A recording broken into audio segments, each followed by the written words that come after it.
Welcome back, everybody. It is the Awesemo.com NHL DFS strategy show. Nice Friday slate. We've had a good balance of games. These 6 to 10 gamers recently. We got another 7 tonight. I'm joined by the inventor of the Josh stack, Josh Harris. What's up, Josh? How you doing? Oh, pretty good. Nice little Friday. Massive chalk bust yesterday, so if you didn't have them, probably cashed. Nice little 8-gamer tonight. A couple back-to-backs. Some good spots. Yeah, how have you been treating back-to-backs? Actually, we haven't really talked about that too much. I feel like a couple years ago, I would think like so much about back-to-backs and like not wanting to target, like not wanting to play teams on back-to-backs. And the last couple of years, I've kind of just ignored it. And it's worked out okay. What's your take? Yeah, so this season, most of the back-to-backs are against the same teams, but more recently they've been a bit different because the Rangers are playing the Islanders tonight. They're both on a back-to-back, but I guess if they're that close in proximity, like travel's fine. So I kind of tend to, unless like there's only really, if it's like a big slate and one team's back-to-back on the road, then I'll make a note of it. But really, with COVID and everything and all the testing and the traveling, so it's whatever. Just part of the scene at this point. Yeah, it's just like a weird season. I know it sounds like you've had pretty good last month or so. We haven't done a ton of shows, but just talking to you a little bit DMs. So how's your last few weeks been? Yeah, it's been my best of the season, but coincidentally, it's been my lowest volume of the season just because I got absolutely wrecked the first few months. And it is what it is. Like, it takes you a little while to get into a rhythm, and I'm building back up, playing some baseball, having some success there. So, like, that's why I cut down my hockey. I wanted to allocate some funds to baseball, to UFC, to some golf. So, like, but it's funny that I'm doing, like, by far my best. I've had a lot of, as a one lineup, like, finishing top 1% is, like, a season made for you if you play your normal volume. And I've had a couple top 1% finishes recently, not with my full volume, but it was still like 25x night. So I definitely will take it. Yeah, absolutely. I mean, it feels like that's always the case when you stake down a little bit after you've had a rough stretch. All of a sudden you rip off a few nights in a row where you're getting some pretty quality cashes. But yeah, man, I don't know. I've kind of been close to breaking even, I think, for the last month. I started off red hot and then had a real bad downswing and then kind of have righted the ship a little bit, but I haven't had any big cashes. Now the contests are a little bit lower. So, if you get the first place finish, you're not necessarily getting the 20K that you might have 2 months ago. Instead, you're getting like 10K or 5K, which is still good money. But yeah, I saw you sniffing around at the top last night, but Winnipeg won. They hit the empty net, which is which is typical of them. But like, it was Kopp who moved up there, not like probably would have benefited more from a Scheifele goal, but it is what it is. Never fun to root for Mark Scheifele to create DK points by himself or Fanduel points, whatever it is. Yeah. All right. Well, it looks like we've got a few people getting in here. Nihas in chat. He says, Jake. I'm sure he'll add Josh as well in the chat. Let's see. We are presented by Jock Market. As you guys know, you can use a promo code. The promo code's been switching around a little bit, but promo code is Awesemo NHL 20. That's a $20 deposit on your first, a $20 bonus on your first deposit. Easy for me to say. It's exclusive to the Awesemo community only. And if you don't know what Jock Market is, it's essentially DFS and stocks combined. They allow you to buy and sell shares of players throughout the night. You've got guaranteed payouts, so it's kind of like your average DFS site, but it's more of a stock market. And so I know a bunch of people have been playing and having some success playing on Jock Market, and they're giving you a free $20 when you sign up. So use promo code Awesemo NHL 20. This is the NHL strategy show. We've also got another one if you're watching the NBA show. Either of those two are perfectly fine, but you're going to get free $20, up to a free $20 on your first deposit. So go over, support them. They're helping support us. They're helping keep these shows free. So it's the least we could do is throw a few users their way. And I think you will enjoy the gameplay over on Jock Market. And then, as always, if you could subscribe to the channel, that is the number one way you can help us out. Likes are great. Watching all of our videos is awesome, but we need you to subscribe so we can continue to show up and then again, continue to provide free content. We've got so many shows going on. If you look at our schedule, it's just loaded with, we've got MLB going on, multiple shows per day. We're doing combined streams for NBA still. You got the tip-off show if you're looking for more of a betting angle for NBA. We've got MMA. We've got PGA going on. If you watch any of the Masters content, we had a bunch of shows going on throughout the entire week.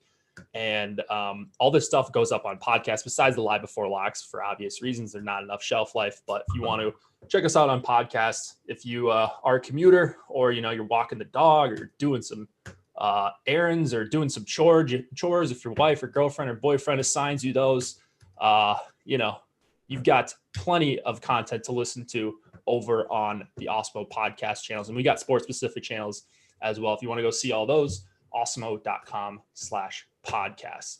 Carter says, came in second in the dime time last night, still playing the small stakes while I learned, but huge thanks for all the help. Yeah, that's awesome, man. That's the number one way you can, build up your bankroll is by grinding those low dollar contests, maxing those out, slowly start to make your way up to, 25 cent. I think there's probably a 50 cent mini max. There's $1 20 max. And you can get a lot more entries that way, play a lot more lineups. That's something that I started to do when I first started working for the site. And it's worked out for me, especially in NHL. So I would suggest all you guys do that. And if you haven't, go check out the Rock the Avatar promo because you can win a free month of Awesemo Plus Platinum. That's I believe it's a $90 value, $89.95 to be exact. And you can get that for free just by using the Awesemo Avatar and finishing high in a contest with 5,000 plus people. Is that enough promos? I don't know. It feels like we don't have enough. Is there anything else I'm missing, Josh, off the top? I know when people love me touting our stuff off the top of the show. I know the starting 9 ends today. that is true. That is the last day, starting 9 days of Awesemo Plus MLB for $9. That's $1 a day. Might as well sign up, get in Slack. You can access the NHL Slack if you sign up for that. Little workaround there. And I think you'll like what you get with the MLB stuff. I know you've been using some of the ownership in the top stacks to hand build your single entry. I don't know how you do single entry in MLB. It's hard enough in NHL, but I'm trying to get into MME. I want to learn.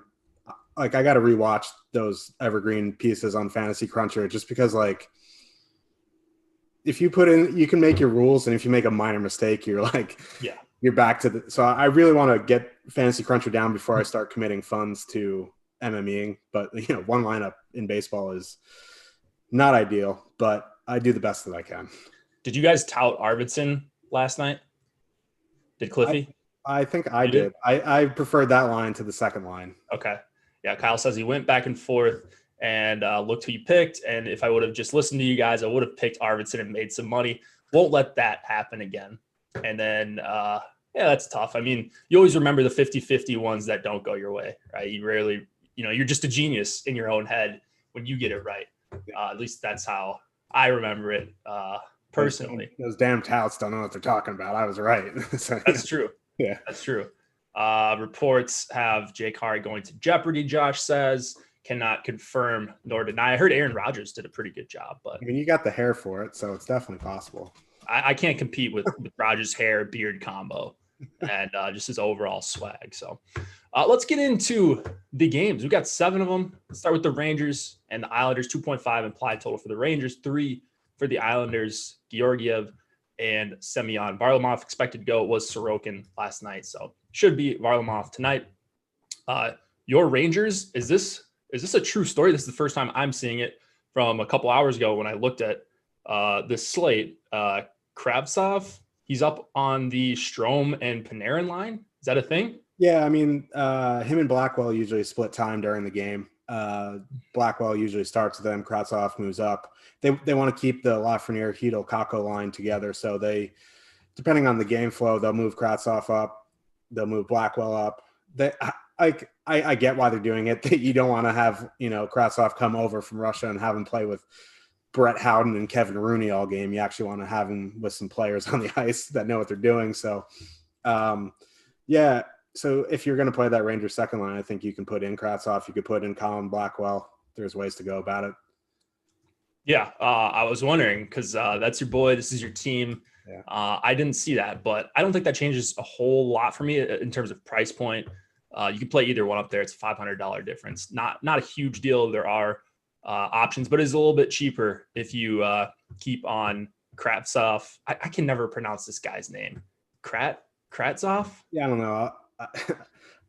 Kravtsov. I don't know. We're about the worst duo to break down the pronunciation. So someone feel free to spell it out. European names are brutal. Like, how do you pronounce VTS? Yeah, that's what's tricking me up. So anyways, I'm sure someone will correct us, and actually us in the chat, as you guys tend to do. Usually you're pretty nice, but I don't have a lot that I love in this game, specifically because Komarov's up on the top line. We thought it might be Pajot, but Pajot's centering, or he did center last night, Palmieri and Zajac, the new toys for the Islanders. So I guess 3 playable lines for the Islanders, similar ownership across the board, no one really getting owned at all in this game. And I kind of agree with it. Is there anything that you love here? Not really. The Islanders just a sludge fest yesterday. They got off to a hot start, and that game just got grinded to a halt. And that's what's going to be. Like, they're a good defensive team. They don't take many penalties. The Nelson line is going to get the Kreider or Zibanejad line. It's a tough matchup. The Barzal line is probably going to get the Strome line. That's a tough matchup. And then, like, these kids are going to get, Zajac and JG Pajot. That's not a great matchup. And the Rangers have been good defensively too. And it's a 5.5 total. They're both back-to-back. It's just, I'm probably looking elsewhere in 1 to 3 in MME if you want to, have some of the Rangers first line, some of the Rangers second line, because they've been, very good recently. That's perfectly fine. Same with the Isles, like the Islanders second line. They're going to get, Zibanejad matchup, which is, good for the Isles. Like, Zibanejad, Buchnevich, Kreider line has been decent offensively.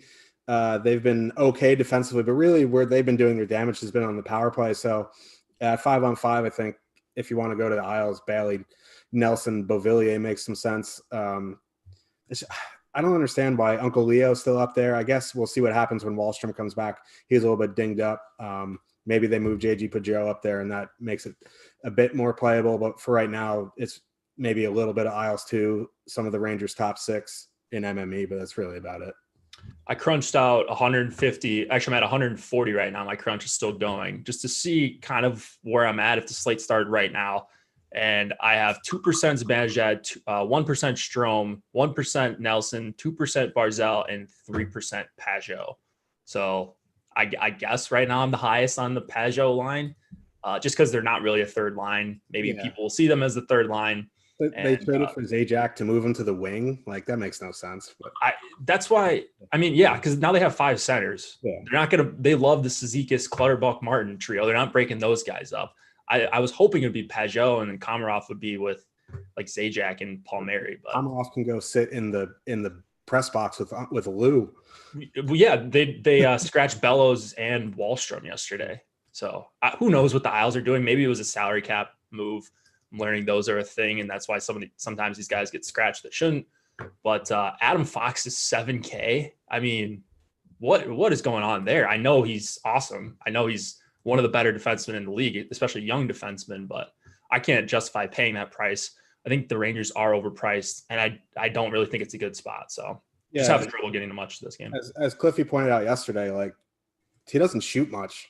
He relies on scoring points. So at 7K in this matchup, it's going to be no. I still like Trouba at 4,200. He's still too cheap. If you want to play Keandre Miller, that's fine. He's under 3,000. His minutes are there. His peripherals aren't. But if you want to take a stab, that's fine. And then on the Islanders side, like, outside of correlating, I don't think I'm going to play anybody on the Isles blue line. All right, let's go to the Penguins and the Devils. We got a 3.4 implied total for the Penguins, 2.6 for the Devils. Casey DeSmith expected to go against Blackwood for the Devils. Dell went yesterday. Tristan Jarry went yesterday, so that would be the logical goalies for tonight. I really like something in this game, and I wonder if you're on the same page. So you can just take this one where you would like in terms of forwards. Okay. Both these teams are on back-to-backs too. But really, Pittsburgh, they played a good game yesterday. Their top line didn't do too much, but I think this is a spot where you can go back to them. There's not really a line defensively on the Devils that are going to scare you, and especially with Zajac gone now, Palmieri's gone. So, like, maybe they get the Hughes, Sharon Goich line. Maybe they get, I doubt they'll put Zacha up there because Zaka's not very good defensively. And they're definitely not going to put like Michael McLeod and Maltsev and little Thompson. So like I would imagine the Hughes line is going to get the Crosby line. It's just a guess. That heavily favors the Crosby line. I think, they're fully correlated on the power play. Blackwood's the better goalie, but the Devils aren't a very good team. So Pitt 1 definitely makes some sense here. If you want to go to Pitt 2, it's okay. Like if you want to put in McCann for some power, probably 1, I think that's fine. Zucker's still cheap at 3,700. I'm not a big Evan Rodriguez guy. So really on the Pittsburgh side, it's really like Pitt 1, Pitt power play, maybe a little of McCann, Zucker. On the Devils side, if Hughes is going to get Crosby, that's going to take me off them. I do like the Zacha, Brat, and Wood line. They're going to get the depth of the Penguins. Without Malkin, their depth isn't great, and I think they can score there. Zacha and Brat are on the power play. That duo is only 7,900 as the two of them. You add in Miles Wood, you're looking at a line 11-9. Wood is on the second power play. I know the Hughes line had a good ending to the game yesterday with the goal and then the empty net goal. But in the beginning, Zacha scored back-to-back power play goals. That line looked pretty good.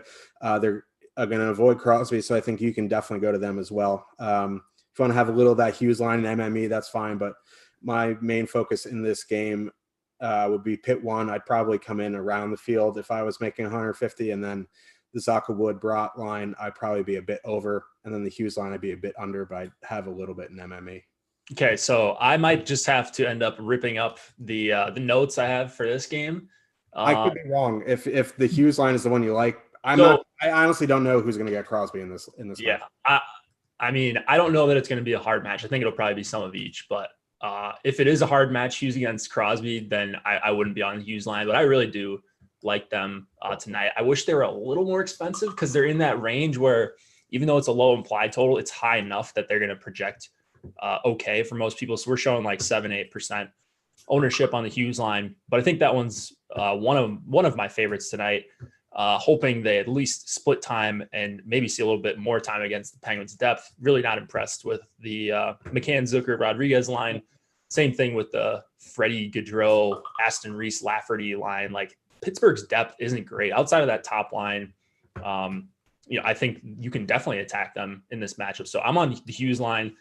I think I'm fine with the Crosby line, but this is one of those spots where I think they're a little bit over owned. Yeah. And so I'm coming in a little bit below the field. We've got Vegas to talk about, got San Jose a little bit later. We've got Colorado, and then I like some stuff in St. Louis, and I'm forgetting another team. The Caps as well. Caps are going to be popular as well. So for like the chalky teams, I think I'm a little bit lower than the field on Pitt 1. The rest of these lines, not super in love with, but I mean, this is their first game at home without Zajac and Palmieri, so you're probably right. I doubt they hard match. They'll probably mix it up. So I would imagine Hughes does see some time against some depth. So, all right. Well, I'm a little bit lower on the Hughes line than I was about 5 minutes ago, but because they were matching the Zajac line with Kuakanen and Sharon Govich against opposing top competition. So maybe they just slide Hughes in there and that's what they have to do. But I'm just hoping it's not a hard match. And then I'm going to be over on Devils 1. Anything else for defenseman here? $6,200 Letang, Cliffy's boy Cece. I know Cliffy's in the chat. Mike Matheson, 3,600. Ty Smith, power play 1 for 3,600. Anyone catching your eye? I mean, Matheson still 3,600. That's fine. If you're playing Pitt 1 Letang, it makes sense. Ty Smith's okay. I mean, I know he had a decent game yesterday. This is a bit tougher matchup. I still think you can go to them if you're using that Hughes line. I do like Damon Severson 3,000 as a cheap one-off. Okay. All right, let's move it on to the Caps and the Sabres. 3.4 implied total for the Caps, 2.2 for the Sabres. I can't remember if the Caps are on a back-to-back. They are. I think Buffalo is as well. Buffalo is. The Caps are for sure. Did they play us? Yeah, the Caps played yesterday. Yeah. Oh, we're more back-to-back. We're talking about how we avoid back-to-backs, and here we are, 3 straight back-to-backs. I mean, at some point, you got to play teams. Yeah. On reg.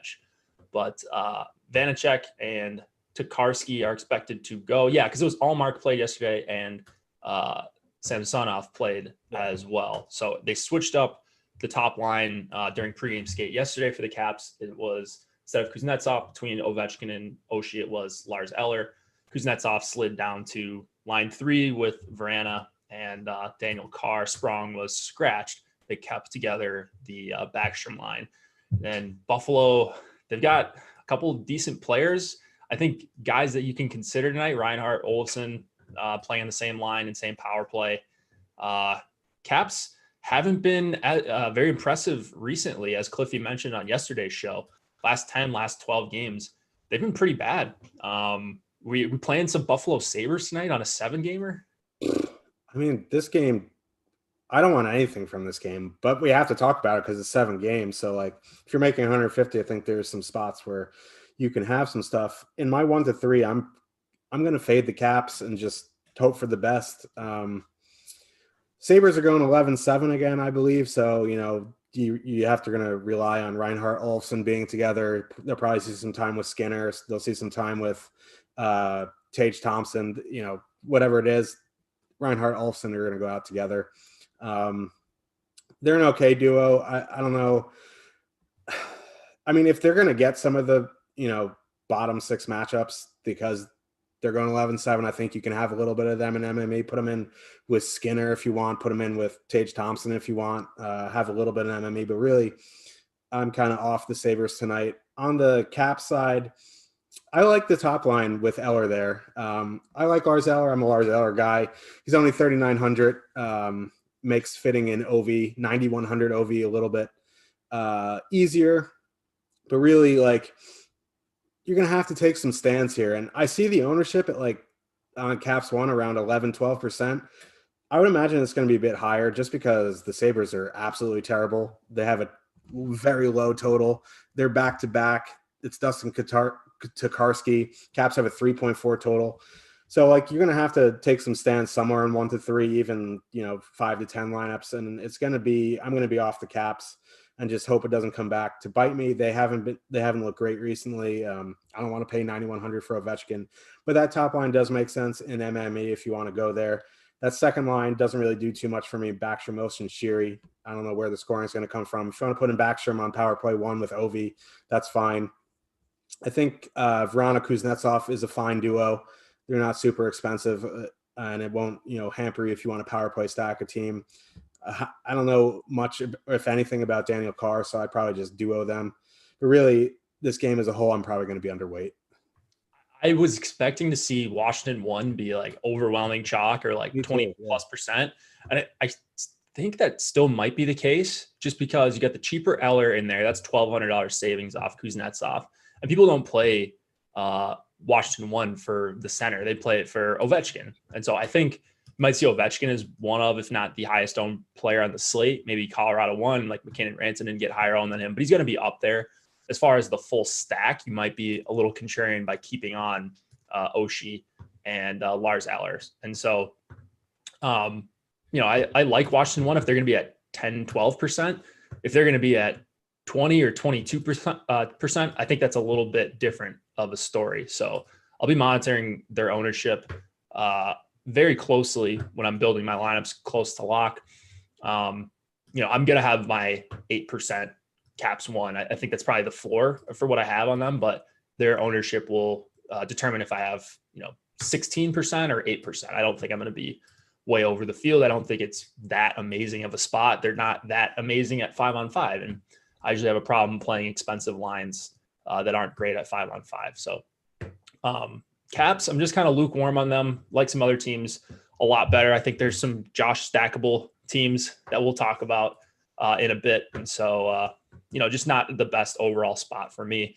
On the Sabres side, are you seeing Skinner on line 1 with Reinhart and Olsen? Yeah, they played a little bit yesterday. I mean, as long as they're going 11-7, that's going to get mixed up. But Reinhart and Olsen went out consistently together. Okay. Yeah, I mean, that's a line I'd be interested in, especially with Skinner at 2,900. I'd be a little careful with that. It might be a popular filler stack if it's, if that's the line that Fantasy Cruncher has up there and other optimizers, if they've got line combinations, that might be a sneaky popular filler.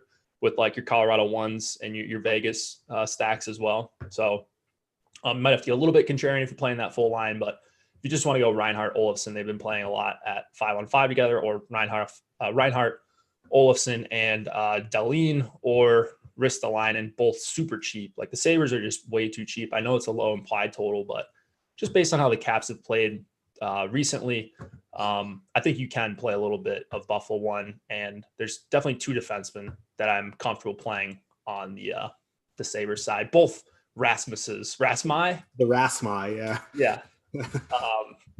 But yeah, there you go, Seth. Rasmus Dahlin was touted on this show, so he can go to bed happy tonight, regardless of how much money he makes over on the secondary. That's just going to hit the lock button on him. He's going to get 1 block shot and do that. But he does. Like, I was looking at his game logs, and based on how much Seth celebrates him when he goes off, it feels like he celebrated him quite a bit. His game logs aren't that impressive. I mean, last 3 games, 6.5, 15, and 7.8 DK points. He's 3,400 for a reason. Like, he was up in the mid 5s at some point this season. He's 3,400, not because he's been great. So, yeah. Carlson, 6,900, had a couple points last night. But I'd probably only play him in cap stacks. He just hasn't been the same guy. I mean, his assists have fallen off a little bit. Like, he was getting like an assist a game at one point, maybe like a year and a half ago. And so the peripheral stats aren't amazing with him. So hard for me to play him at 6,900 when we've got a couple Vegas guys that I think are better plays. You got Makar a little bit later that we'll talk about. Anything else in that game? Not really. I mean, Orlov is a little bit priced up now. He was at 2,500 for most of the season, but 3,800 is going to be a pass. I agree. If you're using the Sabres, either of the Rasmuses makes sense. But other than that, I'm off the defenseman. All right, let's go to Minnesota and St. Louis. 2.8 implied total for the Wild, 2.7 for the Blues. It's going to be Capo Kakinen going for Minnesota, probably Binnington for the Blues. I haven't seen otherwise just yet. One note, actually, I see the correct lines, or at least the lines that I think they're going to be on the screen on the lineup builder that I'm looking at. So I'm seeing Eriksson at Greenway with Marcus Johansson. They skated almost the whole game 2 nights ago against Colorado when they scored 8 goals, and they were kind of popular, especially Fiala, and he got a hat trick and 50 DK points. Not salty at all about that. I believe you called it the worst matchup in the history of DFS or something. I was a tad tilted, but to be fair, they were at home, so at least they get to choose like to get the least bad matchup. But yeah, I was looking at the stats and natural stat trick, just the game reports, and it's not like they were overwhelming Colorado. They just got lucky, a couple power play goals for the worst power play in the entire NHL by a wide margin until a couple nights ago. So anyways, the Wild, they're on tonight's slate. It's a new night. They're going up against the Blues, a struggling Blues team. They're going with O'Reilly, Perron, and Sammy Blais. Shen, Schwartz, Tarasenko. We've seen that line for 5 years, it feels like. I don't know where to go in this game, really. I think there's one St. Louis line I like, but I think that's going to be the one that's getting ownership. I'm not sure. I don't know if Craig Berube is going to be an idiot with his line matching, because like if I was Craig Berube, I would not send either of my top 6 lines out against Eriksson, Ek, Greenway, Johansson. I would imagine they're going to send O'Reilly out against the Rask, Kaprizov, Zuccarello line. And if that's the case, I do really like the O'Reilly, Perron line. They're going to be lower owned than the Schwartz, Shen, Tarasenko. Like that line, just what they did a few years ago, like they're going to get ownership against anybody in any matchup. Yeah. I would imagine they may get the Rask, Kaprizov, Zuccarello line. They may get the Hartman, Bonino, Fiala line. I doubt they're going to send him out against Eriksson, at Greenway, Johansson. That would just not be smart, at least from a DFS perspective, or really a real hockey perspective. So I'm interested in whoever's going to get the Rask, Kaprizov, Zuccarello line. They're very good offensively. Kaprizov is looking – that dude just an absolute unit. Like he's just so big. He's so good. But they're not very good defensively. Kaprizov's big? Like he's not tall, but like he's just like he's a thick boy. I guess he just moves so well. I don't think of him as being like like that he's strong. He's like 5'8", like 210, something like that. Oh, so yeah, just low center of gravity. Like he does really stay on his skates really well when he's turning corners and guys on him. So. But yeah, for as good as they are offensively, they're not very good defensively. And if they are going to go O'Reilly, Perron, Blais against them, I am interested in that. If they're going to go Schenn, Schwartz, Tarasenko against them, I'm interested in that. Really, as long as they avoid the Eriksson, Ek, Greenway, Johansson, I'm fine with both of the top two lines in St. Louis. I would imagine they will avoid them. Just from an ownership play, I think I'd be on O'Reilly, Perron more than I would be Schenn, Schwartz, Tarasenko. Like, I know the Blues had their best game of the season since Schwartz came back a couple nights ago. But, that line has not been very good, and they're going to be the higher owned. Like, currently we have like the O'Reilly Perron line under 1%. That's going to come up, obviously, but they're going to be the lower owned of the two. So I think I'm going to go to them. Obviously, if you want to play St. Louis one, I know Niehaus is just going to hit the lock button because that's what he does. And that's fine. Like, I'm not going to talk off them. They're a very good line. They're not super expensive, and it is what it is. But yeah, so on the Minnesota side, if Rask, Kaprizov, Zuccarello is going to get RR, I am kind of off that. If you want to play, Kaprizov, Rask for the power play, that's fine. But, you don't really play the Wild for the power play. I think, the second and third lines are where I want to play. If you want to play Eriksson, Ek, Greenway, Johansson, that is fine. The power play correlation isn't great there. Eriksson, Ek, and Greenway aren't on the power play. So my favorite line from the Wild is actually Hartman, Bonino, Fiala. Bonino, Fiala are on power play 1, Hartman, power play 2. That line is probably going to be the most popular Wild line of the night. But they're cheap. They're a good filler. And I think the way to get a bit different is actually include Hartman because I would imagine Bonino, Fiala are going to be way more popular than Hartman. So you full stack that line.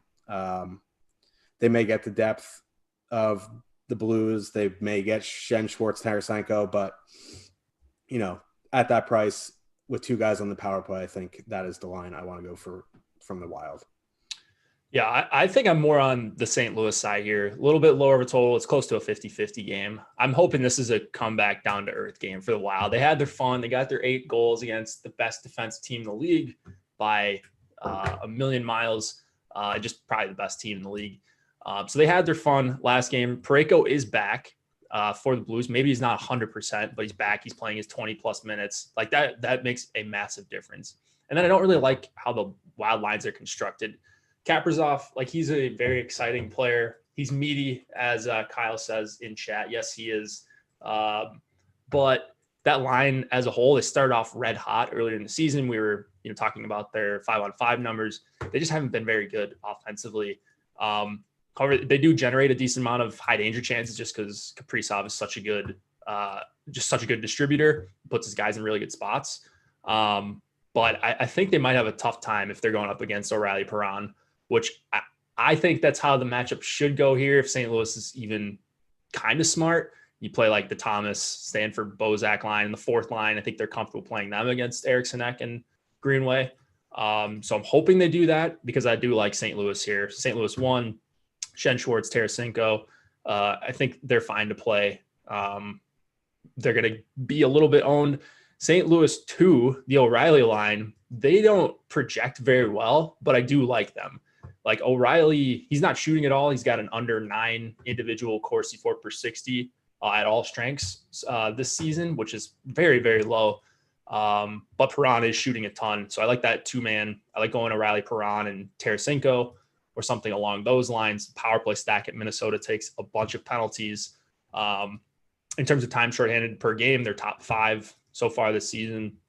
So I like the St. Louis power play a little bit. I know they've struggled, but O'Reilly, Perron, Tarasenko, Krug, I could see myself getting to a bunch of those, especially in MME formats. So I'm on St. Louis tonight. I'm going against the Wild for the most part here. I don't think it's a great spot for them. Anything else you want to mention in this one? There's a bunch of guys on the blue line for the Wild. Like I said, if you prefer a Dumba, Rodin, Spurgeon, Suter, you go with them. My pick would be Spurgeon, then Dumba, then Brodin, then Suter. If you're playing, the Blues for the power play, Krug makes sense. You want to go to Vinny Dunn, I guess that's fine. I may be concerned about his minutes now that Parayko's back. Got to see how his minutes are going before I start locking in Parayko. I know he played 20. He didn't. I don't know if he's fully healthy. I'm not gonna talk about his health just because every time I do that, it comes back to bite me. So really, it's just Krug or bust for me on the Blues blue line. Yeah, Krug, but only in St. Louis stacks. Parayko not getting power play time. Question mark on his health. Minnesota defenseman. I'm probably gonna have some of Dumba, Spurgeon, and Suter, but more just one-offs or in the few wild stacks that I do get to in large field stuff. Maybe I'll have a correlation there, but you can never be sure on correlation with Minnesota power play units either, because they love, like, they would roll out 5 defensemen on a power play if they had 5 guys that could play on the power play. Yeah. They just love it. Maybe they'll do that one day. All right, before we get to the last set of games, just want to mention Starting 9. This is the last day to take advantage of the Starting 9 promo. It's promo code Starting 9, no spaces. It's starting, then the number 9. You're going to get projections, ownership projections, the top stack tool from the number 1 player in DFS, who's also already taken down a couple MLB tournaments, as he does pretty much every other night, it seems like. And a lot of people at the site, a lot of subscribers have been sharing screenshots. Feel free to share your screenshots in chat when you do win, no matter how big or small. We're going to have a way to, start giving recognition for people. So we're working on a way to do that with the Awesemo Hall of Fame idea that we've got coming up. So look out for that soon. We've also got promo code Dustin. If you guys didn't get in on the Masters, there's still a couple of days left. There's showdown projections. We've got ownership projections. There's huge showdown contests for the Masters. If your lineups are already sunk, you still have a chance to get 2 months of Awesemo Plus Golf for the price of 1 with promo code Dustin. 60 days of Awesemo Plus Golf, $29.95. Again, projections, ownership projections, the top golfers tool, the lineup builder, premium Slack, all that good stuff. Other things that we have going on today. I think that's all for actual promo codes, but just want to give another shout out to Jock Market. Go support them. Promo code Awesemo NHL 20 is going to get you a $20 bonus with your first deposit. So go over there. They're helping support us. You guys should go support them and go play some DFS stocks is what I want to call it. So it's good time over there. Might as well take advantage of the free $20 that they're giving you and at least go check it out. Avs Ducks. 3.8 implied total for the Avs, 2.2 for the Ducks. Grubauer, Gibson are your expected goalies. Boy, no Getzlaf for the Ducks. They are in some deep trouble tonight. Anything on the Duck side that you like? Henrique, Heinen, Silfverberg, they're fully correlated on the top power plays. They're getting ownership, though, over 10%. What is that? Yeah, I don't know. I don't know if the Avs are going to allow another 8 goals all season, but no, not really. Not in that division. I don't want to play the Ducks at 10% in, like, if they're playing the Senators. I don't think I want to play the Ducks at 10%, and they're going into the MacKinnon matchup. Like, no thanks. And then the other lines on the Ducks, I mean, like, no thanks. Maybe Troy Terry one off, Comtois one off, something like that. But I wouldn't full stack anybody on the Ducks. If you want to use that top line in MME, sure. I mean, at 10%, you actually have to put in like over 15 lineups to get over the field, and that just feels bad. Like, it feels real bad. But I guess if you want like to have a little bit of the Ducks, sure. But in the 2.2 total, like, I'm just going to be off the Ducks tonight. This is an Avs game for me. Like, wash, rinse, repeat with Avs 1. Like, I don't know what you want me to say. Like, I'm out of adjectives. If you want to play them, they fully correlate on the power play. They're probably going to score. They, if we get a classic Av 1 night, if you don't have them, it's over. Like, I don't know. It could be like maybe John Gibson stands on his head and holds them in check. Could be, but I'd rather play Avs 1 at 13% than Ducks 1 at 11%. So it's not even a question. Like, Avs 1 is probably my favorite spot of the night, but I really do like the Avs second line tonight. They're only going to be around 5%. They're going to get whatever line they're going to get, it doesn't really matter. Like, this is a really good spot for them as well. They've had very good numbers all season. The performances haven't been elite recently, so like that's why the ownership is down on them. But I think one of the things in DFS that a lot of the sharp people talk about is getting ahead on the trends. So like you get them in at a lower ownership and they have that big breakout night, like at low ownership, you're going to be way ahead of the field there. And then even this third line is a decent filler. Donskoy is still on the top power play. Yost and the Shushkin are still very, very cheap. So I think they're a fine filler. But this game is about Avs 1, Avs power play, and Avs 2. Yep, it is all Avs for me, especially, I wrote down Anaheim 1. Like, I think if ownership wasn't a thing, Anaheim 1, like, if they outscore their median projection of 2.2 goals, they score 3 goals here, which is hard to imagine them scoring. But it does happen. It's hockey. The Wild just put up 8 on the Avs. If they score 3 goals here, you would imagine Henry, Heinen, and Silfverberg at least don't kill you for those prices. So it's a price thing. It's not a matchup thing. That being said, if they're going to be 10% owned, if they're going to be a top even 10 owned line on the slate, I'm good on them. I just know the way that I choose my lineups, like cheap chalk that doesn't project that well. Like, there's just no way that I get to a lot of Ducks 1. Will get to a lot of Avs 1. Right now, I'm at about 22%, so I'm a little bit over the field. I think if they're anywhere close to Washington 1 in terms of ownership, Avs 1 is the slam. I'd much rather play them over Washington 1. I'll be having some of both, but I think I'm going to be over the field on Avs 1. I think that's probably going to be my highest owned line on the slate. And then Avs 2 is going to be pretty close behind them. Avs 3 is probably going to be one of, if not my highest owned depth line. So John Gibson may save the day for the Ducks, but I think that is realistically their only chance for the Avs to not end up on a winning lineup. Like, I don't know. It's weird to say, but like on a 7-game slate, it's hard to imagine that you don't get a couple Avs skaters on the winning lineup. So that's just how I feel. I'm going to have a ton of Avs in the overwhelming majority of my lineups. And I think you can Josh stack them. Definitely one team that you can Josh stack and go full Colorado 1 with like, Nishushkin and Jonas Donskoy. Get 5 forwards, throw in Makar, Taze, or Gerard, whoever you'd like. Their defensemen are also playing huge minutes. Their top 4 guys, specifically Taze, he's playing like 30 minutes in some of these games. And Gerard is playing like mid-20s. Cale Makar is getting his minutes. There's just a ton to like. Anything on the Ducks blue line? Not really. I mean, like Cam Fowler, sure. If you're playing Ducks 1, makes sense. If you want to throw in Jamie Drysdale, 2,600, sure. Like maybe your boy Hockenpah, but like I don't know. That's Cliffy's boy. That's Cliffy's boy. Yeah. I mean, like Manson for block shots. Like all these like Ducks defensemen are super cheap.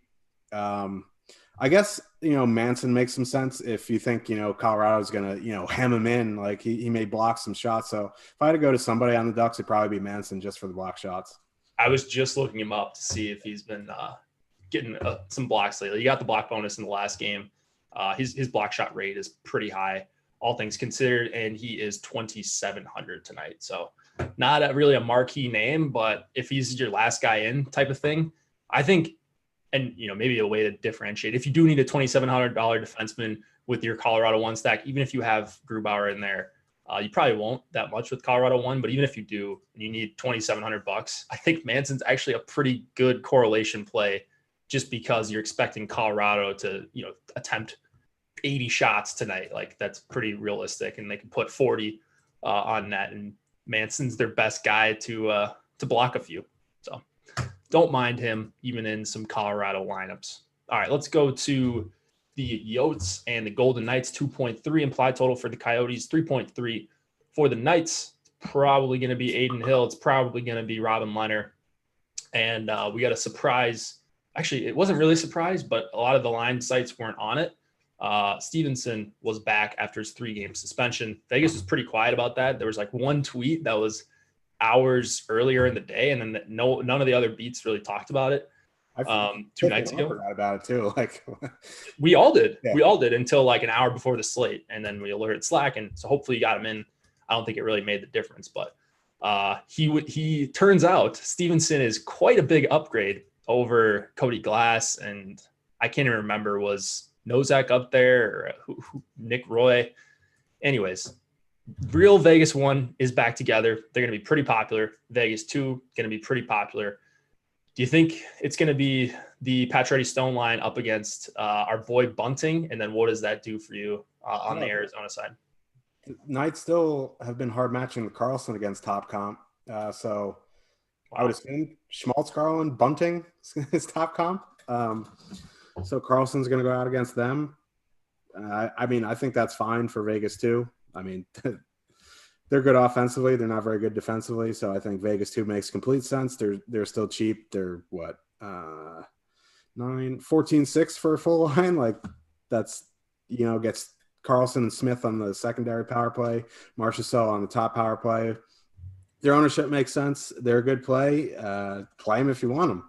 And then, Pacioretty, Stevenson, Stone is going to get, who knows, Kraus, Dvorak, Fisher, or Keller, Larson, Kessel. Like it just gets better and better the more I just keep talking about the Yotes. So I really like Vegas 1 here tonight. I always like Vegas 1. I don't really have to convince you to like Vegas 1. They're probably my second favorite play behind the Avs top line tonight. So I think, having them fully coiled on the power play, even if they got the Schmaltz, Garland, Bunting line, it's still a fine matchup for them. Like the matchups don't matter. Like the more you go down the lineup, the better it gets. But they're one of the better 5-on-5 teams or lines. So, and they fully correlate. Vegas 1, basically my favorite play. Vegas 2, certainly a fine play as well. I've been off them most of the season, so that's kind of why sounds like I'm down on them. I'm not. If you're a Vegas 2 guy and you want to play them, they're certainly fine. I'm just going to look elsewhere because I really like Vegas 1. And then on the Coyotes side, I'm probably going to be off them for the most part if you want to go to that top line because they fully correlate on the power play in MME. I think that's fine. If you want a 2-man, Keller and Kessel, they've actually had pretty good numbers together. I think that's fine as well. If you want to use, Goligoski on the blue line, Chychrun on the blue line, I think that's fine. But as a whole, this is a Vegas game for me. Oh, yeah. Vegas game for me as well. I think if I don't get to Colorado 1 as my highest owned stack, I think Vegas 1 is going to be it. And that was assuming that they would see the Bunting, Schmaltz, Garland line. So real quick on them, they have kind of a small sample. They've got really solid numbers at 5-on-5, and it looks like good defensive numbers as well. But I think it's been 4 games since they've been together. So they played Colorado 5 games ago. And then in the 4 games that Bunting's been up there, they've played the Ducks, and the Kings twice. Yeah. So like just the competition isn't really there. I know they saw Kopitar a little bit, but they're going to get crushed, I think, by Stevenson, Pacioretty, Stone. I'd be surprised if they could hold themselves against them. And if they're not going to get them, if they're going to get the Carlson line, maybe Arizona 1 is in play for me. I don't want to go up against the Stone line at all when they're at full strength like this. So love Vegas 1. Definitely will have some Vegas 2, but that's probably going to be one of your more popular fillers, as they have been for like the last 7 slates. It feels like that Vegas has been on. Maybe a little bit more split with Stevenson back up on Vegas 1 and cheap. And Stone's prices come down to 6,100. But sneaky suspicion that my hat trick pick might come from the Golden Knights here. I love Shea Theodore as well tonight. Been off of him a little bit, been playing more of like Martinez and Pietrangelo, but I am all over Shea tonight. And then Pietrangelo goes a little bit better with Vegas 2, but you could certainly play him as a one-off as well. Vegas game for me, Vegas night for me. Vegas 3, I think, is awesome. Similar to what I was talking about with Colorado. I think it's that good of a spot for them. And I think I don't know if Martinez is going to be back. I know he was out he was dinged up or something. I don't know if he's going to be in tonight, but yeah, Theodore for sure. Pietrangelo. They went 12-5 last. Yeah, because it was a late scratch and they couldn't get someone up off the taxi squad. I would assume if he's out, they're going to call somebody up, but I honestly don't know. They might call him up for like 9 minutes though. Yeah. Like I think that makes minutes for the two big guys, Pietrangelo and Theodore. Yeah, I mean, if Martinez is out, like Theodore and Pietrangelo just become better plays. And then on the Arizona side, Goligoski, Chychrun. Goligoski's a fine one off. Chychrun, if you're correlating, is fine. Lyubushkin coming off a goal and a couple block shots, still min price, sure. But other than that, I'm off Ekman Larson. First career goal for Lyubushkin. Cliffy and Corsi were just going nuts. That's their boy. All right, let's get into the last game of the night real quick. If you guys haven't, there's over 100 of you watching. Contests back up a little bit today on some of the big sites. So nice to see over 100 in here. If you could drop a like, but more importantly, if you could subscribe to the channel, it's not only going to help us a ton, it's going to help you a little bit as well, because you're going to know when we go live for not just NHL, but PGA, NBA. We've got 3 hours of NBA coming on after this. We've got some MLB coming on after this. We've got it all for you here. So no reason to go anywhere else. Just might as well just bookmark the Awesemo homepage. But if you don't even want to do that, you can just subscribe in your browser or your phone. We'll send you alerts when we are going live. Win, win, win for all, like in the office. Win, win, win. That's it's the best outcome. All right, Kings, Sharks, 2.7 implied total for the Kings, 3 for the Sharks. Cal Peterson, Marty Jones, your boy. Shark spot here? Maybe. Couture's a game time decision. They expect him to play, though. I'm kind of off the Sharks' top line. It's just news-wise, I don't want Couture to be out and be stuck. Like Hurdle's going to move up. He's more expensive, though. And they're going to get the Kopitar matchup. So, yeah, the Kopitar matchup isn't what it was, but, at 15%, Sharks won. I'm probably going to be underweight. The Sharks' second line, however, is where I would want to be. With the line changes the Sharks or the Kings have done to their secondary, it's no longer Velarde, Carter, and Athanasiou. It's Athanasiou with Blake Lizotte and Carter, and then Grunstrom with Anderson Dolan and Trevor Moore. So, defensively, that is a worse iteration. So I do really like the Sharks second line. They fully correlate on the second power play. Rudolph Balcers isn't some, third wheel. He's an actual player. So I think you can go to the second line. They avoid Kopitar. They're going to get a good matchup.